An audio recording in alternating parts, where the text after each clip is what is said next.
잘 보셨어요? 자, 그 67페이지 저축과 투자에 의한 균형 및 소득 결정 한번 거기 볼게요. 자, 우선 여기 한번 보세요. 아까 얘기했던 게 경제 전체가 쫙 이렇게 있으면 이거를 전체적으로 볼 수 있어요. 균형 국민 소득을 구하는 거예요. 균형 국민 소득 이렇게 나와 있는데, 자, 그러면 우선 첫 번째는 전체를 놓고 봐가지고 총 공급하고요. 이게 이제 총 수요가 같다 이렇게 해서 접근할 수가 있어요. 총 공급은 어떻게 됩니까? 라고 하면은 아까 본 것처럼 C 더하기 S 이 자금의 공급이에요. 그리고 C 더하기 I 자금에 대한 수요예요. 이걸 이제 그림으로 나타냅니다 라고 하면은 C 더하기 S는 이렇게 45도 선이 되는 거니까 그냥 그걸로 띡 하고, 관심사는 뭐예요? 여기서의 그 관심사는요, 수평축에 나와 있는 요 Y만 관심이 있는 거예요. 그리고 C 더하기 I는 이렇게 있는 거예요. 그럼 이제 균형 및 소득은 어떻게 됩니까? 이렇게 되는 거예요. 이게 C 더하기 S예요. Y0 이렇게 돼 있어요. 근데 우리가 균형 및 소득을 나타낼 때 우리가 지난번에 뭐라고 그랬냐면 튜브 안에 흘러가는 물량이 일정에서 변하지 않으면 약간 동태적인 거예요. 그래서 이게 저축이 누출이죠. 그리고 주입은 안쪽으로 돈이 들어가는 거예요. 투자 이렇게 돼요. 그래서 나가는 거랑 들어가는 게 똑같으면 그것도 균형이다 이렇게 얘기할 수가 있어요. 자, 그렇게 되니까 균형이 되어 있는 그 상태는 여기서 사실 웃기죠. C를 양쪽에 들어가 있는 걸 빼버리는 거예요. 그래서 S와 I만 남게 되는데 이 S가 뭐냐면 누출이고요. I가 주입 이렇게 되는 거예요. I. 그래서 요거 두 개가 똑같게 되면 이게 바로 또 균형 및 소득이다. 이렇게 정리하시면 되겠어요. 자, 다시요. 우리가 전체적인 시각에서 보면 총공급, 총수요가 같아지면 균형이다 이렇게 보는 시각도 있고요. 아니면 거기서 C라는 엑기스를 빼내요. 그래서 I와 S가 같다라고 이렇게 해도 돼요. 산술적으로 보면 당연한 얘기가 성립해야 되는 거죠. 자, 우리가 그래서 여기 보시면 S라는 건 어떻게 됩니까? 라고 하면 여기가 Y인데 S는 누출이잖아요. 그러니까 여기 보시면 이렇게 S 이렇게 있고 I는 여기에 이렇게 I 이렇게 있고요. 그럼 여기가 이제 바로 균형 및 소득이 되고, 사실 요거랑 요거는 이렇게 똑같이 맞아야 된다라는 걸 알 수가 있어요. 그래서 여러분들은요, 문제 풀 때는 이걸로 할 거야, 이걸로. 밑에 거 두 가지 방법 다 안다고 막, 와, 나는 뭐 어떤, 헷갈려요. 시험장에서 그냥 한 가지 방법만 아는 게 낫지. 괜히 이거 쓸까 저거 쓸까 하다가요.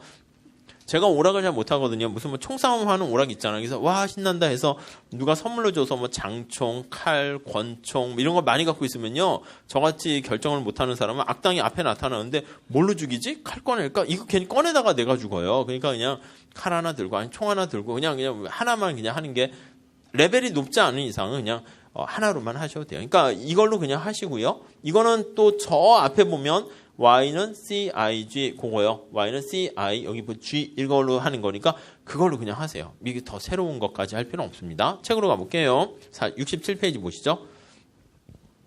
저축과 투자에 의한, 그러니까 저축과 투자, 누출과 주입이나 총수요 총공급이나 똑같은 얘기다라는 것만 보시면 돼요. 1번 보시면 총공급은 C 플러스 S인데 총지출은 C 플러스 I예요. 그래서 균형 및 소득은 같을 때가 균형이다 이렇게 됐는데요. 두 번째 줄 볼게요. 생산물 시장에서 균형은 주입, 누출, 주입이 투자고요. 누출은 저축. 저 튜브 생각하셔야 돼요. 뭐가 주입이고 누출인가 그 개념이 제일 중요합니다. 아셨죠? 자, 그래서 밑에 2번, 3번, 4번 그냥 넘어가시고 밑에 그림 요거 있죠, 요거. 요거 두 개 똑같을 때가 균형이다라는 것만 체크하시면 되겠어요. 실제 시험은 어떻게 나옵니까? 첫 번째는 실제 시험은 안 나오고요. 두 번째는 그러면 어떻게 나옵니까? 식으로? 아니요. 그 다음 페이지에 나와 있는 68페이지에 나와 있는 그렇게 숫자로 나와요. 아셨죠? 나온다 하면. 약간 뭐 회계사 스타일은 아니에요. 그래서 그 예제만 좀 잘 보세요. 자, 소비함수가 이렇게 있네요. 소비함수가 100 플러스 0.8 그냥 Y 이렇게 있어요. 가처분 소득 조세가 없나 봐요. 다음에 I가 100으로 주어져 있네요. 100 이렇게 주어져 있습니다. 균형 국민 소득을 구하세요 이렇게 나와 있어요. 그럼 이제 저기 나와 있는 것처럼 C 더하기 S로 하려면 C 더하기 S는 S를 뭐 구해도 되겠죠. S를 구하면 어떻게 돼요? S는 Y에서 C를 빼는 거예요. 그러면 마이너스 100 이렇게 되죠. 그리고 요거 0.2인가요? 0.2 Y 이렇게 됩니다. 그쵸? C 더하기 S는 짝짝 다 지워지니까 그냥 Y 이렇게 되고요. 이게 그러니까 이제 공급이라 할 거예요. 그래서 나중에는요, 이렇게 합시다. 그냥 Y는 해서 쓰게 되면 이게 총 공급 이렇게 그냥 받아들이세요. 총 공급.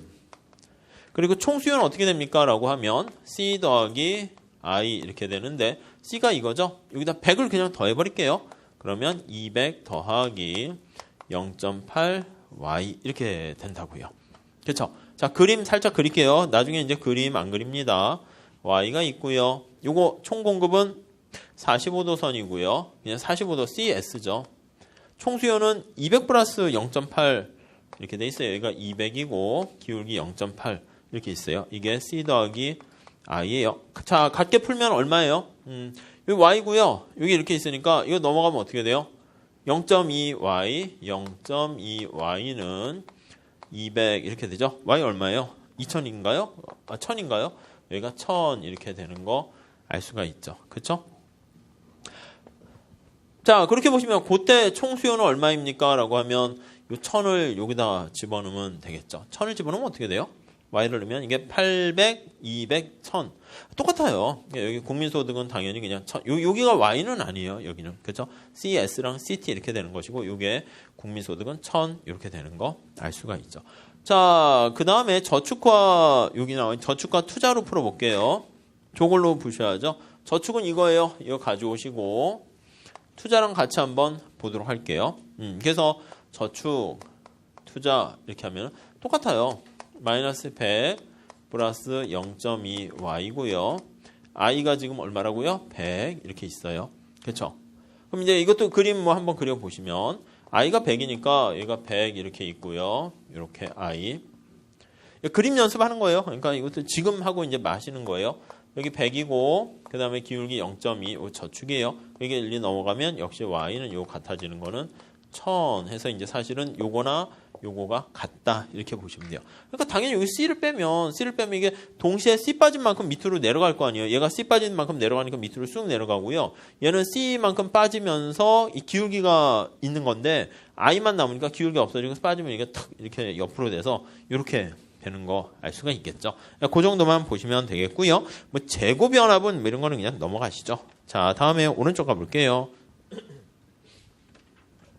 자, 이거를 이제 확장했어요. 그래서 우리가 총공급 총수요다라고 하면은요, 거기 G 그림이 나와 있는데, 총공급, 총수요,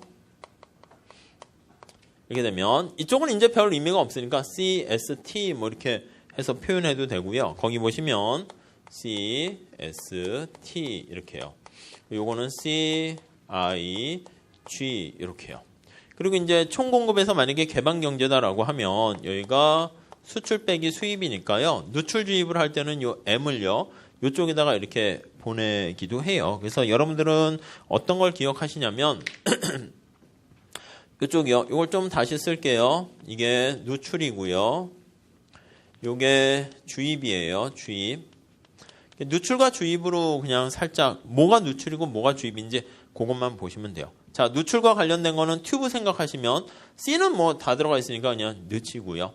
S, 튜브에서 빠져나가는 거 보이세요? 우리가 소득 번 거에서 저축하게 되면 돈이 빠져나가고 정부가 세금을 걷어요. 그러면 이제 그 튜브에서 밖으로 빠져나가는 거예요. 우리가 이제 수입을 해요. 그럼 돈이 밖으로 빠져나가네요. 이게 이제 누출이에요. 주입은요. 튜브 안으로 들어가는 거예요. C는 양쪽에 들어가 있고요. I, 이 주사로 쭉 넣어주는 거죠. 주입이에요. 투자. 그 다음에 정부 지출. 정부가 가운데서 저 튜브 생각하시면 돼요. 세금 거둔 걸 갖고 안에다가 쭉 넣어줘요. 그리고 수출. 이렇게 하면은 이게 돈이 안으로 쭉 튜브가 이게 커지는 거죠. 정리하면 케인즈 시각에서는 누출과 주입이 같을 때가 균형국민 소득인데 여기 나와 있는 주입이 커지게 되면 어떻게 돼요? 이게 주문이에요. 주문. 수요예요. 그래서 국민소득이 증가하게 되고 들어가는 것보다 누출 밖으로 질질질 새는 게 더 커지면 그 튜브가 이렇게 쪼그라드는 거죠. 그렇죠? 그래서 이제 물 같은 것도 생각하시면 돼요. 물의 양동이를 봤는데 중간에 구멍을 터서 물이 빠져나가는 것보다 안 좋은 거는 뭐가 있을까? 보트? 좋은 경험인가? 보트 타는데 구멍이 났어. 양도 이렇게 깡통으로 막 물을 지금 밖으로 퍼내요. 근데 물이 들어오는 게 퍼내는 것보다 더 빠르면 가라앉는 거지 뭐. 그리고 퍼내는 속도가 빠르면 그럼 계속 우선 붕붕 떠 있는 거고. 뭐 그냥 그거예요. 만약에 두 개 속도가 똑같으면 물의 양이 일정하잖아. 왜 물이 늘지도 않고 줄지도 않네. 정확하게 칼같이 이렇게 떠내는 거죠. 그러니까 우리가 나중에는 미시에서는 균형했을 땐 뭐냐면 딱 어떤 상태가 멈춰서 움직이지 않는 건데 똑같죠. 움직이려는 힘과 이렇게 하려는 힘이 해서 멈춰 있는 건데 거시는 약간 동태적으로 봐요. 경기 변동, 경제 성장 이런 거니까 튜브 속에 물이 증감 이게 이제 제로가 되는 상태가 되면 그 튜브 안에 흘러가는 물의 양이 증가하지도 않고 감소하지도 않으면 그게 바로 균형이다. 뭐 그런 상태를 얘기합니다. 아무튼 그 누출과 주입 생각하시면 되겠고. 자, 밑에 그래서 그림 나와 있는 거나 내용은 그냥 이게 그냥 안 보셔도 돼요. 아셨죠? 거기 나와 있는 거. 아까 얘기한 것처럼 이게 이제 논의를 그냥 확장해 가지고요. C, I, G, X-M 이렇게 다 더하는 거니까 69페이지 밑에 있죠? 밑에. 아니면 이렇게 봅시다. 한번 볼게요. 자, 총 공급은 그냥 이렇게 놔두고요. C, I, G. 승수할 때 어차피 할 거라서 좀 그랬는데 한번 보고 넘어갑시다. 자, 그 첫 번째 줄 보세요. 1번. 이미 앞에서 설명한 바와 같이 경제적인 총 지출은 가계 소비, 투자, 정부 지출, 순수출 이렇게 돼 있습니다. 구체적인 함수식이 주어진다니까요. 요거는 시험 문제 나와요. 이렇게 대입을 해서. C번 볼게요. C는 어떻게 됩니까? 하면 C0 더하기 스몰 c에다가 y-t 이렇게 돼 있어요. 가처분 소득에 대한 함수 이렇게 돼 있고요. 동그라미 2번에 나와 있습니다. 투자는 독립투자니까 I0 이렇게 하고요. 정부 지출도 독립적으로 하니까 G0 이렇게 하고요. 이거는 고정됐다는 거예요. 상수예요. X는 X0, M은 M0 이렇게 돼 있네요. 자, 그래서 이거를 다 풀어볼게요. 이게 이제 Y라고 써도 되고 우리는 총 지출하니까 그런 건데 그냥 Y라고 쓸게요. Y 이렇게 되면. 자, 그러면 절편이 어떻게 됩니까? 하면 여기 C0, I0, G0, X0, M0 아까 봤죠? T도 거기 제로라고 할까요? T도 그냥 고정돼 있죠? T0 이렇게 있어요. 그럼 다시 정리하면 C0, I0, G0, X0, M0 이렇게요. 그 다음에 스몰 C0 이렇게 T0 이렇게 있고요. 그 다음에 더하기 CY 이렇게 있네요. 네, 그냥 논의를 확장했는데 동네는 간단하기 때문에 아까 말씀드린 것처럼 여기가 Y고요. 절편이 어떻게 됩니까? 이게 다 절편이에요. 이게 여기까지가 이게 절편 이렇게 되는 거고요. 그렇죠? 그러니까 이거를 우리 책 밑에서 왼쪽 범위를 다 더한 거잖아요. 절편 C0에다가 I0 이렇게 딱 이렇게 있고요. 근데 C0일 때는 기울기까지 있으니까 요게 기울기 이렇게 되는 것이고요. 기울기. 그렇죠? 그래서 그래프 자체는 역시 기울기가 한계 소비 성향인데 얘가 0보다는 큰데 이 스몰 c가 1보다 작으니까 45도 선보다는 작아서 모양이 이렇게 된다. 그러니까 그래야지 이게 쭉 만나게 되죠. 만약에 가만히 보세요. 이 기울기가 1보다 크면 어떻게 될까요? 이게 총 공급인데 기울기가 1보다 크면 이거보다 더 커지면 안 만나요. 그러면 균형이 없는 거예요. 그러니까 뭐 사실은 1보다 작다라는 것도 중요한 의미가 있겠죠. 자, 그렇게 보시면 될 것 같고요. 우리 5번 봅시다. 그 3번 차라리 별표하세요. 예를 들어서 소비함수, 투자함수, 시험은 이렇게 나와요. X, M 이렇게 있을 때 총 지출하면 깔끔하게 떨어지잖아요. 그냥 700 플러스 0.8Y 이렇게 나오는데 위에 같이 일반화된 식으로 쓰면 막 길어 보여가지고 식에 좀 이렇게 두드러기는 사람들은 싫어할 수 있는데 시험 문제는 그렇게 숫자로 줘서 깔끔하게 나온다 이렇게 생각하시면 되겠습니다. 4번 보시면 총 지출선이 기울기가 1보다는 작죠. 그래서 45도선하고 교차되는 부분이 균형 이게 달성되는 거 알 수 있고요. 밑에 그림에서 오른쪽 보시면 될 것 같습니다. 네, 그 정도 정리하세요. 자, 다음 페이지는 절약의 역설 한번 볼 텐데요. 자, 첫 번째 줄에 한번 봅시다. 절약의 역설. 이게 도대체 뭐야? 자, 의미 자체는 뭐냐면 절약을 했는데 이 역설적이라는 건 뭐냐면 생각보다 상황이 안 좋은 거예요. 뭐 그런 상황이에요. 1번 볼까요? 패러독스인데요. 절약을 했다 아니면 저축의 역설이라고도 해요. 자, 거기 보시면 모든 개인이 절약을 해서 저축을 증가시키면 이 구성의 오류라고 우리가 전에 했는데 구성의 오류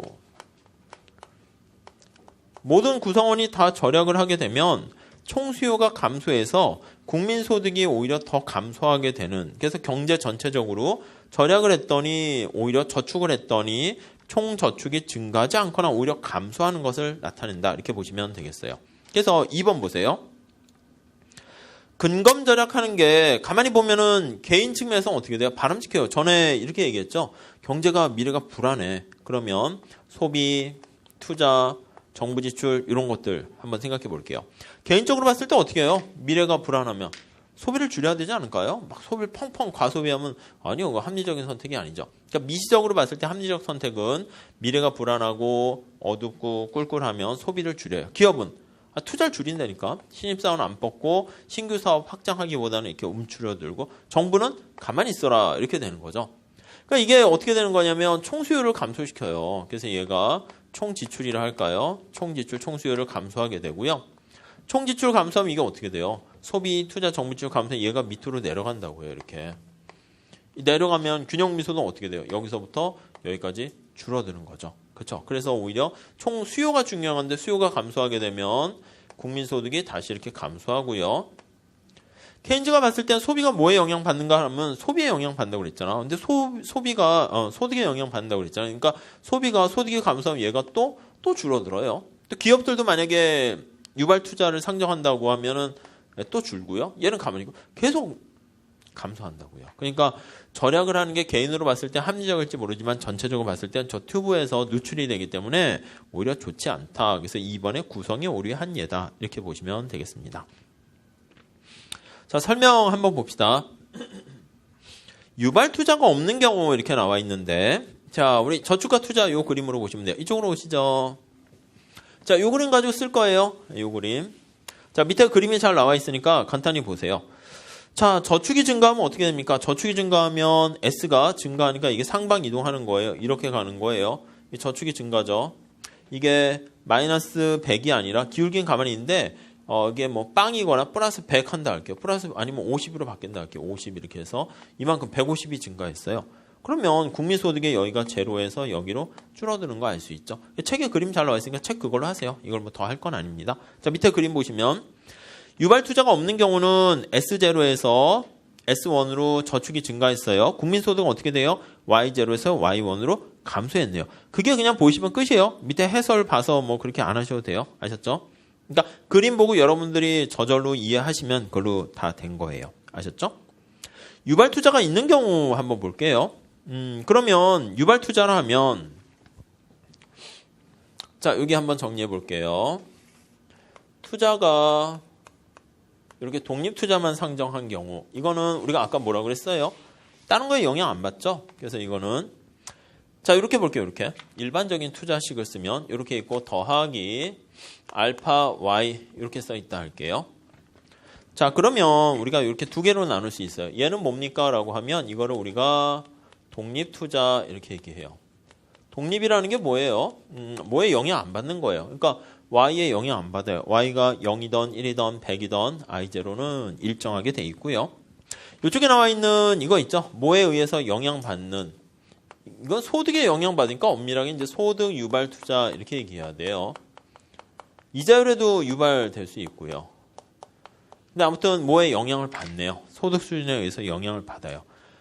우리가 이제 총비용하고 가변비용 그거 있죠? 그거랑 똑같이 생각하시면 돼요. 여기다 그림을 그려보시죠. 자, 우선 Y 이렇게 있는데 여기 독립투자는 어떻게 됩니까? 하면은 Y에 영향 안 받는 거니까 I0 이렇게 있어서 점점점 이렇게 돼 있어요. 여기 이제 I0. 그리고 유발투자는 저 알파만큼 올라가는 거죠. 그러니까 여기 보시면 이렇게 되는 거죠. 이렇게 유발투자까지 고려하면 I0에다가 알파 Y. 물론 알파는 0보다 크다라고 해야죠. 기울기가 되는 거예요. 기울기. 만약에 여기에서 보면 드르륵 보면은, 자, 다시요. 여기 보시면 얘는 소득 수준과 상관없죠. 소득이 Y0일 때도 이만큼이고 Y1일 때도 이만큼이고, 그러니까 독립적이다 이렇게 되는 것이고, 얘는 소득이 유발돼요. 이만큼. 알파 기울기만큼. 그래서 이게 이제 유발 투자다. 이렇게 둘로 나눠진 거 보시면 될 것 같습니다. 자, 이거 그래프 연습하는 거예요. 그래프 연습. 자, 저축이 증가했을 때 독립투자랑 유발투자인 경우 절약의 역설이 어떻게 되는가, 거의 책에 그림 나와 있는데 한꺼번에 그릴게요. 여기 보시면 Y가 있고요. 언제나 Y예요. 거시에서는 무조건 그림 그리면 수평 Y에 놓고 그리세요. 아셨죠? 국민소득에 늘 관심이에요. 여기는 이제 모형이 복잡해지면 의미 있는 변수가 오는데 지금은 뭐 아주 별 의미는 없어요. 자, 두 개로 한번 봅시다. 여기 보시면 독립투자 상정하는 경우고요. 여기서 관심 없으니까 같아지는 걸로 해서 보도록 할게요. 거기는 것처럼 이렇게 유발투자를 상정하는 거예요. 이게 유발투자. 이렇게요.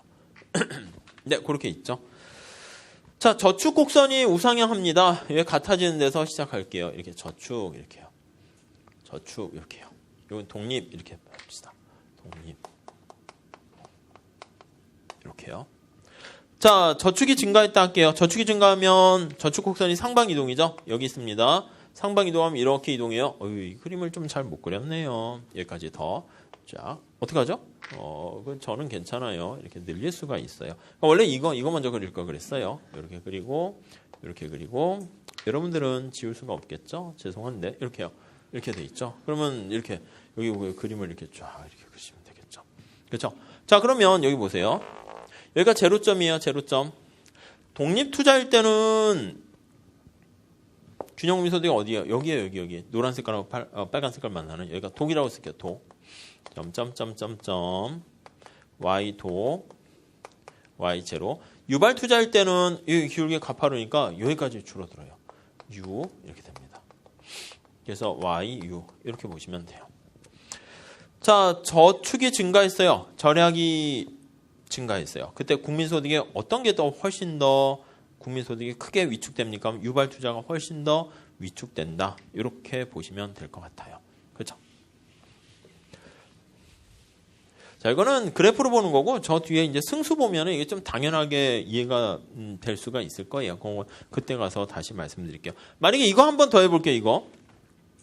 아니, 독립투자는 기울기 빵이잖아요. 이거 보세요. 유발투자는 투자 곡선이 기울기가 생겼어요. 더 가팔라지면 어떻게 될까? 더 가팔라져. 한번 볼게요. 그때 그래프 연습하는 건데. 자, 저축이 있습니다, 저축. 근데 투자 곡선의 기울기가 이렇게 되는 게 아니라 더 가팔라져요. 이게 좀 어거지로했네. 이렇게 되네요. 아이고. 투자. 이렇게요. 이해되세요? 다시요. 저축 곡선. 원래 저축 곡선이 이렇게 가파르면 안 되죠. 사실은 뭐 0.2 정도 이렇게 돼야 되니까 좀 완만하게 그리긴 해야 되는데. 자, 여기가 이렇게 있습니다. 여기서 처음에 너무 가파르게 그려가지고 이거 따라서 이렇게 가져온 거예요. 아니, 투자 곡선이 저축 곡선보다 기울기가 더 가팔라요. 그때 저축을 한다 합시다. 저축을 증가시켰어요. 그럼 어떻게 되냐면 여기서부터 이렇게 되는 거예요. 이렇게. 국민소득은 어디서 어디예요? 0에서 1 돼요. 어떻게 되는 거예요? 국민소득이 증가하네. 그쵸? 소득이 증가했잖아요. Y0에서 Y1. 두 개 차이를 한번 보세요. 뭘까요? 차이가. 기울기 차이죠, 기울기. 여기서는 저축 곡선의 기울기가 요거 투자 곡선보다는 더 커요. 근데 이 제로일 때 노란 색깔보다 파란 색깔일 때 이게 오히려 저축 감소, 저축 증가로 인해 국민소득 감소가 훨씬 큰데 오히려 투자가 더 이렇게 가팔라 버리면 저축 증가하면 오히려 국민소득이 훨씬 다시 증가하는 걸 알 수 있네요. 그렇죠?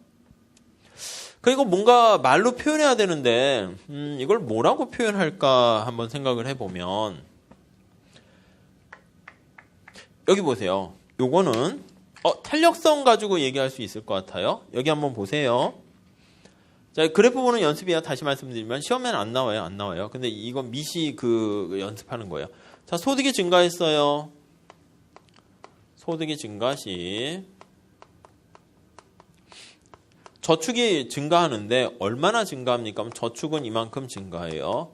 저축의 증가. 델타 S 이렇게 해도 되는데 투자가 어떻게 돼요? 기울기가 훨씬 더 가파르잖아요. 투자는 여기 있는 것처럼 이만큼 증가한다고요. 투자의 증가는. 투자가 증가 이렇게 돼 있어요. 자, 다시요. 여기는 어떻게 돼요? 요거는 뭐 다 있는데 여기 파란 색깔로 했나 노란 색깔로 했네요. 여기요. 얘는 지울게요. 그냥 할게요. 자, 여기 보시면 요거요. 소득이 증가 시 소득이 이렇게 증가했어요. 가만히 보니까 투자가 증가하는 게 뭐냐면 투자가 요만큼 증가했어요. 투자 증가. 저축은 얼마나 증가했는가라고 하면 저축은 이만큼 증가했어요. 저축 증가. 이렇게요. 너무 그렇죠. 우리 미시도 했는데 이게 좀 뭔가 좀 유식하게 씁시다. 탄력성으로 쓸 수 있지 않을까요? 그러면 이건 뭐라고 쓰냐면 투자의 소득이 변했으니까 소득 탄력성 이렇게 쓰면 되고요. 다시요. 수요의 가격 탄력성 이렇게 쓰면 어떻게 돼요? 우리가 수요의 소득 탄력성, 가격 탄력성 이런 거, 대체 탄력성 이렇게 얘기하면 뭐가 변하는 겁니까? 라고 하면 여기 나와 있는 가격이 변했을 때 수요가 얼마나 변하니? 그걸 나타내는 거예요. 그럼 여기 보시면 투자가 변했을 때 투자가 변하는 건데 뭐가 충격 주냐면 소득이 변하는 거예요. 소득이 증가했을 때 이거예요. 그래서 투자의 소득 탄력성 이렇게요. 이거랑 소득이 증가했을 때 저축의 소득 탄력성과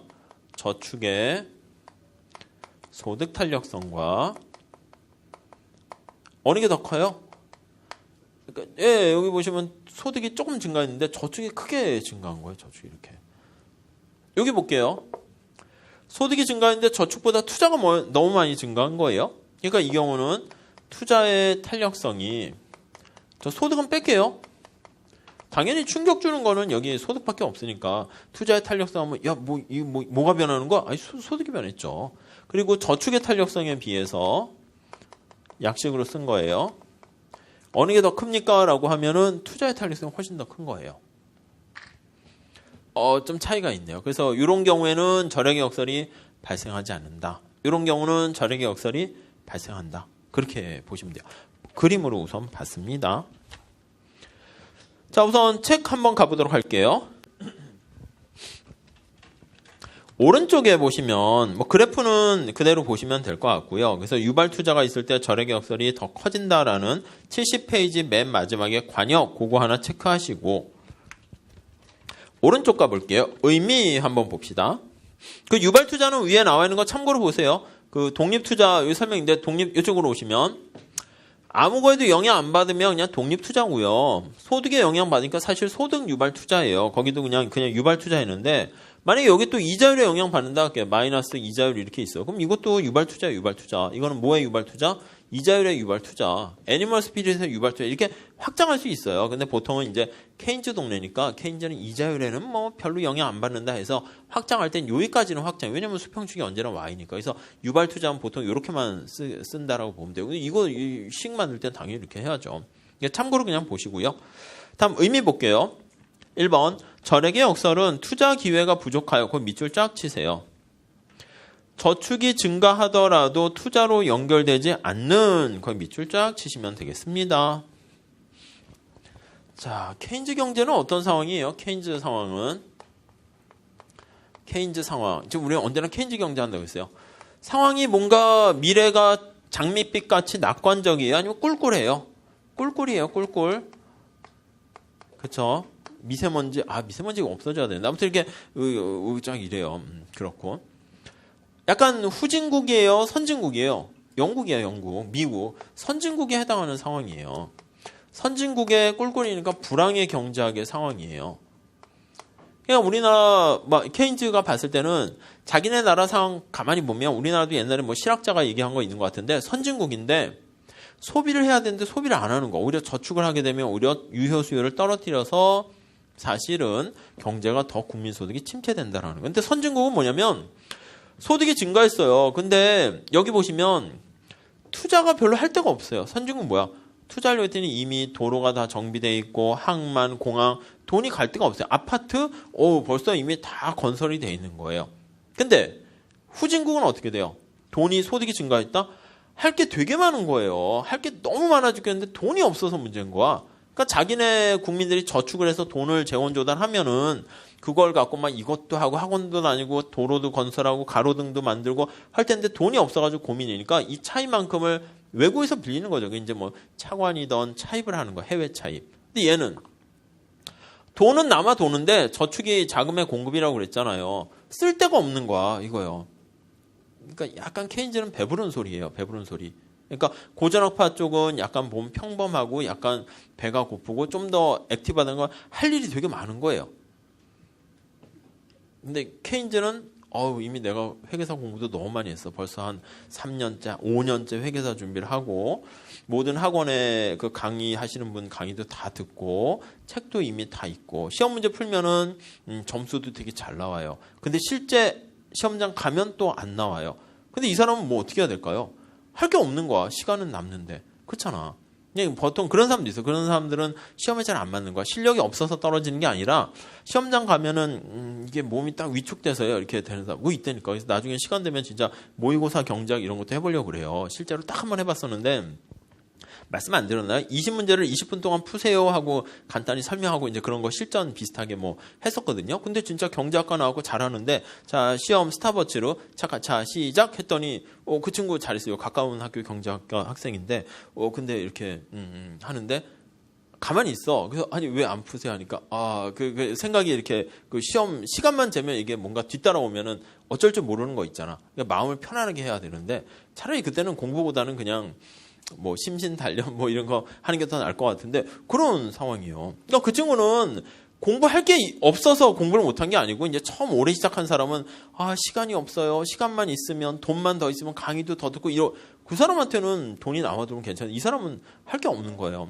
책도 다 받고 오히려 강의도 들으면 저거는 저렇게 설명하는 게 좋은 건데 뭐 그런 사람이 있어요. 옛날에 저도 고시반 어떤 형님은 막 강의 옛날에 요즘은 없었는데 학원생들이 막 특강하러 이렇게 막 오고 막 그랬거든요. 그 딱 오면은 친해졌어요 강사랑들. 그래서 뭐 끝나면 이제 막 나이도 어느 정도 있으니까 그거 이렇게 설명하는 게 좋죠. 그러면 감사합니다. 네 한 수 배웠습니다. 뭐 이렇게 하고 근데 자꾸 시험은 떨어져요. 그러니까 그러다 이제 뭐 그만두신 것 같은데 아무튼 그런 사람이에요.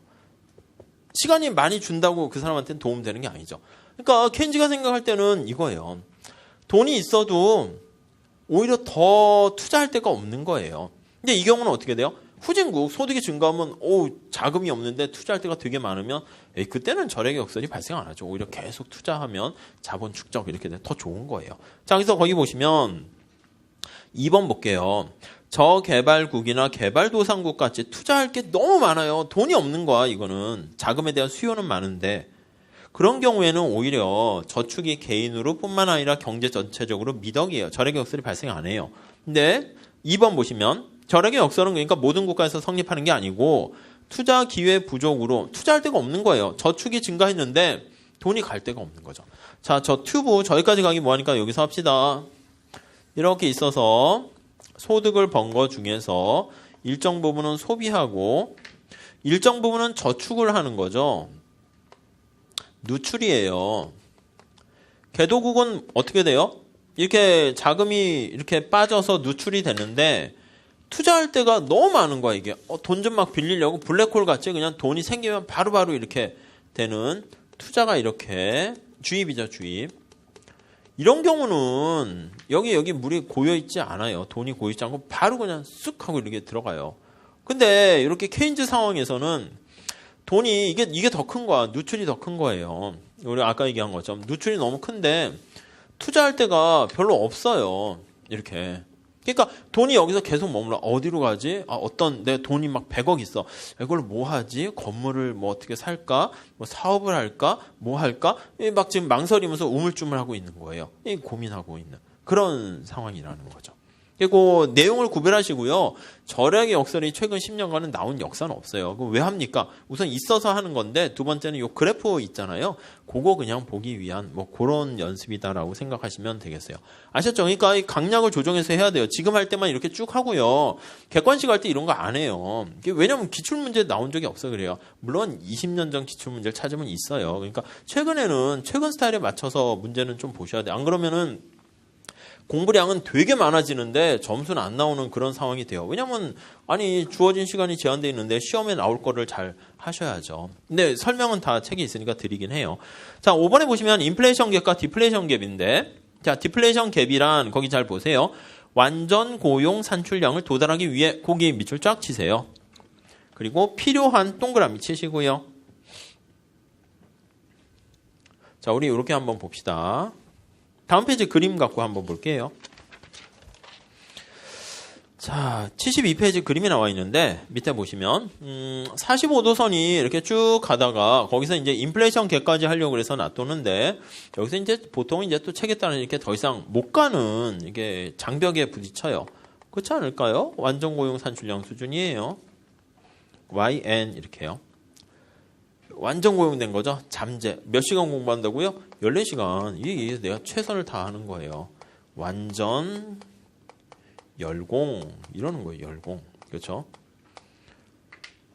몇 시간 공부하니 했을 때 나 14시간 그럼 진짜 완전 열공이 야, 너 10시간 동안은 뭐 하냐? 24시간 아니야? 하루가? 이렇게 되면 경제학 마인드가 없는 사람이죠. 당연히.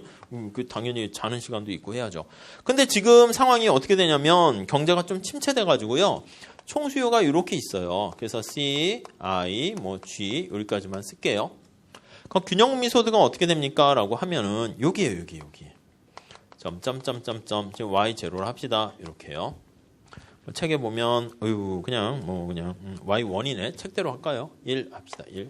1이에요. 1. 자, 그러니까 완전 고용 국민 소득에 비해서요. 지금 GDP가 요만큼 부족하잖아요. 이걸 뭐라 그러냐면 이만큼 부족하다. 이거를 GDP 갭 이렇게 얘기를 한다고요. 자, 다시요. 우리가 이제 측정을 하잖아요. 표시를 하잖아요. 그래서 관심사가 이 수평에 관심을 갖고 볼 수 있어요. 그래서 여기까지 가야 되는데 14시간 공부해야 되는데 나는 오늘 8시간밖에 공부를 못했네. 6시간을 날렸네. 그만큼 이 GDP 갭이에요. 낭비고 실업이고 유휴자본이 있는 거예요. 자, 근데 이거를요, 완전 고용을 달성하기 위해서 앞에 봤었죠? 필요한, 이랬어요. 완전 고용이 되려면 총 수요가 지금 여기 있으면 부족해요. 어디까지 가야 되냐면 이만큼까지 가야 된다고요. 그래야지 여기가 완이라고 쓸게요. 완전 고용 산출량까지 이렇게 가게 되는 거죠. 자, 그러면 밑에서 올려다 볼게요. 요걸 기준으로 보셔야 돼요. 완전 고용 수준을 기준으로 봤을 때 총 수요가 얼마나 있어야 됩니까? 하면 이만큼 있어야 돼요. 근데 지금은 총 수요가 얼마나 있습니까? 라고 하면 요만큼밖에 없어요. 아이고, 이게 수요가 더 필요한데 얼마나 필요합니까? 하면 이만큼 총 수요가 더 필요합니다. 이거를 우리가 디플레이션, 경기 침체니까 갭이다 이렇게 부른다는 거예요. 그럼 정부 지출 얼마나 증가시켜야 됩니까? 이만큼 증가시켜야 되는 거예요. 이렇게요. 자, 다시요. 지금의 경제 상황을요. 옆에서 봐서 이 길이로 우리가 측정해서 표시한 거를 GDP 갭 이름을 그렇게 부르고요. 용어 연습하는 거예요. 완전 고용 산출을 기준했을 때 총 수요가 이만큼 파란 색깔만큼 있어야 되는데 지금 빨간 색깔만큼밖에 없어요. 이만큼 부족하네. 공부를 더 해야겠네. 수요 니즈가 있어야겠네. 그걸 디플레이션 갭이다 이렇게 보시면 돼요.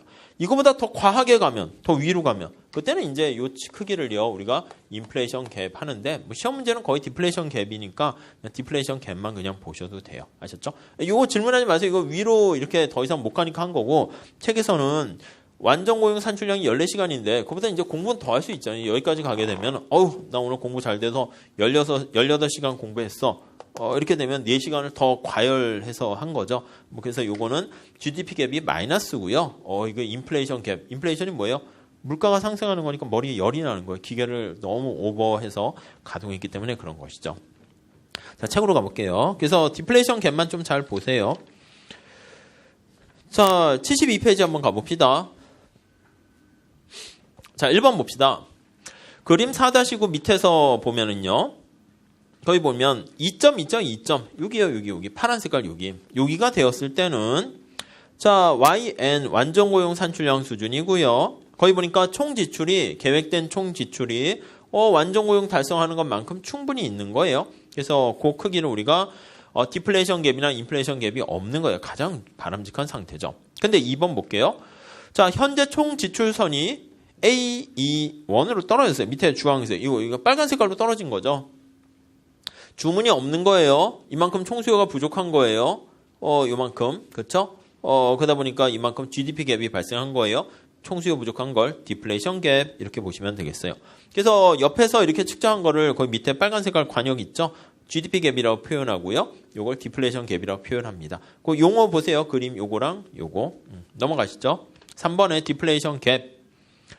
경기 침체인 디플레이션을 벗어나기 위해서 유효 수요가 얼만큼 더 증가해야 됩니까? 필요합니까? 그걸 나타낸 거예요. 4번, 5번은 그냥 참고로 보세요. 인플레이션 갭은 그 반대다라고 보시면 될 것 같습니다. 자, 넘어갈게요. 케인즈의 견해. 지금 이렇게 수요가 부족하잖아요. 수요를 창출해야 되는데 민간의 자발적인 경기가 꿀꿀할 것 같을 때는 소비가 자꾸 줄고 투자가 자꾸 줄고 이렇게 되는 상황인데 나설 수 있는 거는 정부밖에 없어요. 그래서 야 정부 네가 나서가지고 이렇게 정부 이출을 증가시켜서 총수요를 끌어올려라. 이게 케인즈의 주장이고 그게 바로 해결책이다. 이렇게 보시면 되겠습니다. 자, 그 정도 볼게요. 그래서 케인즈 견해 2번 보세요. 케인즈는 경제가 완전고용 국민소득에 벗어난 경우에 완전고용 국민소득 달성하기 위해서 적극적으로 개입을 해서 총지출을 조정하는 게 필요하다. 이렇게 보시면 되겠네요. 자, 밑에 요점 정리가 나와 있는데 저거만 살짝 보세요. 첫 번째는 기본 가정은 같이 볼게요. 세이의 법칙이고요. 세이 뭐라고 말해보세요. 세이. 공급이 중요한 거예요. 공급이. 들리지 않으세요? 세이가 막 옆에서 귓속말로 얘기해줘요. 다음에 가격 변수가 되게 신축적이에요. 그래서 뭐가 잘 원활하게 작동되는 거예요. 뭐 근육이 뭉치거나 피가 뭐 막혀서 안 돌아가는 그런 상황이 아닌 거예요. 완전 경쟁이에요. 뭐 그런 거. 동맥경화도 없어요. 케인즈는 현실에서는 삐끄덕해요. 그렇죠? 수업을 열심히 듣고 싶어요. 체력이 떨어져요. 고개 자꾸 인사하게 되네요. 자꾸 카톡하게 되고 점심 뭐 먹지 딴 생각하게 되고 그건 케인즈 인간인 거예요. 아셨죠? 뭔가 외부적인 충격이 필요해요. 학원에 얘기해 보세요. 뭔가 뭐 만들어 줄 수도 있을 거예요. 물가 고정돼 있어요. 그렇죠. 흡수가 안 돼요. 지식도 불안정 경쟁 시장이에요. 다음 노동시장 실질임금의 함수예요. 똑똑해요. 똑똑해. 노동자뿐만 아니라 자본가다. 근데 케인즈는 기업만 똑똑하다 봤어요. 노동의 수요는 실질임금의 함수인데 그리고 노동 공급은 명목임금의 함수 이렇게 돼 있네요. 특히 명목임금이 하방 경직적이에요. 왜 안 되는데 뭐 최저임금제라든가 등등 노조라든가 이런 것 때문에 안 떨어진다. 나중에 볼 거고요. 소비 좀 잘 보세요. 케인즈 동네니까 소비 함수가 뭐에 영향 받냐 하면 Y예요. Y. 소득이 소비에 중요하다. 고전학파는 이자율이에요. 이자율. 왜 그렇습니까? 밑에 어디서 시작해야 되냐면 저축에서 시작해야 돼요. 저축이 이자율의 증가함수죠. 그러다 보니까 소비는 이자율의 감소함수. 저축과 소비는 거울의 양면성이 있는 거예요. 케인즈는 먼저 소비에서 시작해요. 소비가 소득의 증가함수니까 저축도 근데 소득의 증가함수예요. 그렇죠? 다음 밑에 균형민 소득하면 고전학파는 나중에 문제 풀 때 할 건데 AS가 수직이고요. 거기 보시면 케인즈는 AS가 수평이에요. 그래서 물가가 고정돼 있기 때문에 그렇죠. 정부의 역할 고전학파는 정부 개입하지 마. 케인즈는 적극 개입해. 이렇게 되는 거죠. 자, 정책적 의미. 저축이 미덕이다라고 하면 저축이 자금의 공급이에요. 그렇죠? 자금의 공급 쓰세요. 공급이라는 거 보시면 돼요. 공급이 중요하다? 고전학파예요. 케인즈는 수요가 중요해요. 저축하면 뭐해? 쓸 데가 있어야죠. 그러니까 어떻게 보면 케인즈는 굉장히 돈이 많은 사람이에요. 나중에 볼 텐데 고전학파는 저축이라는 게 좀 약간 긍정적인 이미지예요. 그래서 고전학파 생각해 보게. 고전학파 사람 평범한 보통 사람이에요. 얼마 벌었니 하면 나 돈 3천만 원 벌었어. 1년의 연봉이. 그래? 좀 더 나은 미래를 위해서 먼저 저축, 투자할 거예요. 뛰어나요. 나 학원도 다녀야 되고 뭔가 기술을 배워야 되고 4차 산업혁명뿐만 아니라 AI 시대가 오니까 코딩이라도 배워야겠어. 이렇게요. 띄워놓고 나머지 중에서 소비를 해요. 얼마 소비요? 2,500만 원. 이렇게요. 그럼 얘는 어떤 마인드냐면 저축은 미래를 위해서 자기가 미리 떼어놓은 거야. 그러니까 소비 친구들이 술 먹자 해도 이거는 건드리면 안 돼요. 그러니까 얘는 저축한 거 갖고 진짜 학원을 가요. 투자하는 거죠. 투자하게 되면 여기서 이제 성장하는 거죠. 이거 배워서 발판을 마련한 거죠. 그렇죠? 아름답나요? 아무튼 자금의 공급, 돈이 더 많으면 좋겠죠. 더 투자 많이 해서 더 성장해요. 케인즈가 그러니까 이게 진짜 되게 뭐 잘난 체 하면서 약간 재수없고 막 그랬잖아요. 저는 잘 모르겠는데 아무튼 책에는 그렇게 나와요. 거기다 돈도 되게 많이 벌고요. 노는 사람도 막 정치가 유명한 사람뿐만 아니라 뭐 예술가 철학가 막 이런 사람들과 어울려 놀고 맨날 파티만 하고요. 그래서 그 유튜브에다 그 케인즈 하이에크 치면 파티장 가는 거 해요. 그 늘 파티 가면 대우받고 케인즈 세우고 우와 하고 막 그냥 막 좋아하고 거의 아이돌 이상 되는 그런 사람이에요. 돈도 많아요. 주식시장에서 돈도 이렇게 날리기도 했지만 돈도 엄청 많이 벌어가지고 이제 사람들이 물어봤어요. 케인즈 씨 어떻게 주식을 그렇게 해서 돈 많이 버나요? 그때 또 헛소리 하는 거야. 아, 저는 아침마다 템즈강을 가죠. 뭐 물결이 뭐 이렇게 있는 거 보고 살까 말까 고른답니다. 이렇게 안 알려주겠다는 얘기지 뭐. 뭐 그런 건데 결론은 그거예요. 케인즈는 사람들처럼 같이 투자 이게 필요 없고 그냥 심사위원 그거 있잖아요. 그냥 미인대회 뽑는 거랑 똑같다고 봤어요. 그래서 누가 뭐 이렇게 1등 대상이고 뭐 할까 뭐 미스코리아 선발대회 뭐 옛날에 있었는데 그런 거 비슷하게 보면은 이제 가창력 갖고 무슨 뭐 가수 뽑고 이런 게 아니라 심사위원 을 보는 거야. 그럼 뭐 JYP 있고 뭐 YG 있고 뭐 나오잖아요. 그러면 우리가 봤을 땐 잘 모르는데 심사위원들이 평을 할 거 아니에요. 와, 뭐 두개골이 열리고 뭐 이렇게 극찬을 하게 되면은 쟤는 상 안에 등수 안에 들겠다 이렇게 되는 거고 내가 봤을 때는 진짜 잘하는데 심사위원들이 뭐 안 돼, 뭐 시선 처리가 어쩌고 뭐 목소리가 어쩌고 이렇게 하면 쟤는 잘하는 것 같지만 글렀다 이렇게 되는 거예요. 그러니까 그게 아니라 심사위원 봐라. 그러니까 사람들 주식시장 가가지고 맨날 놀러 가가지고 할 일이 없으니까 그래서 가서 사람들이 뭘 사나 미리 봐서 오를 것 같은 걸 미리 먼저 사고 그럼 사람들이 막 오르면 이제 뒤늦게 온다고. 그렇죠. 그럼 이제 형광등같이 늦게 오면 남들이 와서 이제 할 때 자기가 미리 빠지고 뭐 그렇게 하는 게 이제 케인즈 아이디어였어요. 행복하죠. 돈을 얼마나 법니까 했더니 얘는 이 300억이에요. 300억. 이렇게 벌어요. 1년에. 뭐 그런 사람도 있잖아요. 케인즈한테 물어봐요. 케인즈 씨는 저축이 어떻게 됩니까? 이 고전학파 고 씨는 500만 원 저축인데요. 얘는 돈이 너무 많으니까 느낌에 잠깐만요. 제가 잔고 확인 좀 해야겠습니다. 이런 거예요. 그러니까 소비를 얼마나 했더니 비싼 거 많이 먹고 맨날 아침도 뷔페, 점심도 뷔페. 그러니까 종로에 오면 아침은 좀 뭐 신라 호텔에서 뷔페 먹고 학원 수업 듣고 점심은 뭐 조선 호텔 가서 뷔페 먹고 저녁은 또 막 맨날 이러는 거야. 그래도 돈이 뭐 쓸 게 뭐 있나? 뭐 차도 뭐 다 외제차 많고 걔한테 외제차 뭐 현대차도 외제차겠는데 해도 한 3억 원 이렇게 썼다 해봐요. 글쎄요, 내가 얼마인지 모르겠어요. 3억 막 썼는데 남는 거. 그러니까 얘 입장에서 저축은 뭐냐면 소득 번 거에서 쓰고 남은 게 저축이에요. 그러니까 이거 잔고를 봐야 돼. 아이고 297억이 남았네요. 3억은 너무 조금 썼나? 30억 썼다 해봅시다. 그러니까 얘는 얼마 남았냐면 270억이 남은 거예요. 아이고 전 저축이 270억이네요. 얘 약간 배부른 소리예요. 얼마? 얘는 먼저 이게 중요한 거야. 얘는 저축 안 중요해요. 그냥 뭐 계속 그냥 또 주식시장 가서 300억 갖고 막 이렇게 돈놀이 막 했더니 그냥 엄청 이렇게 막. 그러니까 제 처남이 약간 수학과 나와가지고 이제 증권회사에서 뭐 이렇게 막 투자 이거 하거든요. 그래서 그럼 수익률도 많이 했는지 막 돈도 막 많이 받고 진짜 돈도 많이 벌어요. 그래서 저 뭐 이렇게 펀드나 뭐 파생 뭐 이런 거 하는 거 돈 많이 버는구나를 아는데. 그래서 제가 물어봤지. 그럼 돈을 이렇게 맡기면 막 몇 배나 불려줄 수 있나요? 물어봤더니 그 첫째 조건이 뭐냐면 그냥 한 몇 억 정도 이렇게 날려도 눈 깜짝하지 않을 정도로 이렇게 해주면은 그 몇 배 되는데 그게 아니라 막 1,000만 원, 2,000만 원 손실 받더니 너 이거 뭐야 이렇게 하면은 안 된대. 케인즈 뭐냐면 300억 버니까 그냥 뭐 270억 이거 뭐 하겠어요 이거. 이거 뭐 또 오늘 주식시장에서 돈이나 넣어놓을까? 근데 이게 뭐 한 5억 손해봐도 괜찮아요. 어차피 또 올 1년 지나면 300억 또 생겨요. 막 거의 이런 거야. 그러니까, 그렇게 신경 안 쓰는데 그런 사람이 또 돈도 막 펑펑펑 계속. 그러니까 뭐 이런 상황이죠. 그러니까 별로 저축 필요 없어요. 오히려 저축하는 게 나쁜 거예요. 쓸 데가 없어서 지금 못 쓰고 있다니까요. 지금 우리나라에서 맨날 뷔페 먹는데 뭐 먹어요?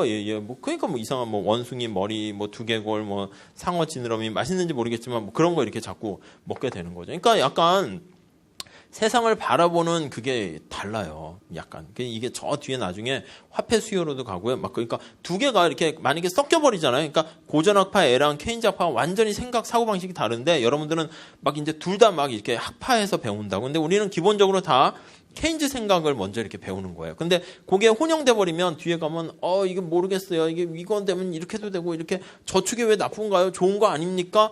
이거는 얘는 좋고 얘는 나쁘다니까요. 그러니까 그걸 명확하게 해야 돼요. 제가 자꾸 좀 말씀을 드리긴 할 텐데 완전히 다른 사람이기 때문에 그걸 딱 잡게 되면 거시가 이제 되게 쉽고 그게 안 잡히면은 완전히 이제 빙글빙글 돌게 되는 거죠. 자, 잠깐 쉬었다 할게요.